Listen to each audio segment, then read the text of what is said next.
মনে রাখবেন, যেই সরকার নামাজ প্রতিষ্ঠা করে না, যে সরকার ভালো কাজের আদেশ দেয় না, যে সরকার মানুষকে অন্যায় কাজ থেকে ফিরায় না, যাকাত আদায় করার অধিকার তার নাই।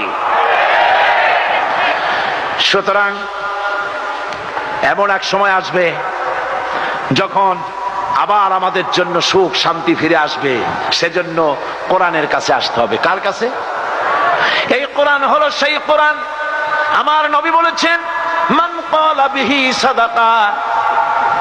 এই পল্টন ময়দানে উপস্থিত লক্ষ লক্ষ জনতার উদ্দেশ্যে রাসূলের হাদিস শোনাই, প্রাণ খুলে কান খুলে শুনুন।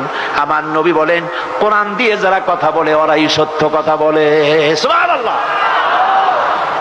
আপনার নেতা বক্তৃতা করতে আসে, না আছে কোরআন, না আছে হাদিস, সব নিজেদের মন গড়া কথা, ঠিক কিনা?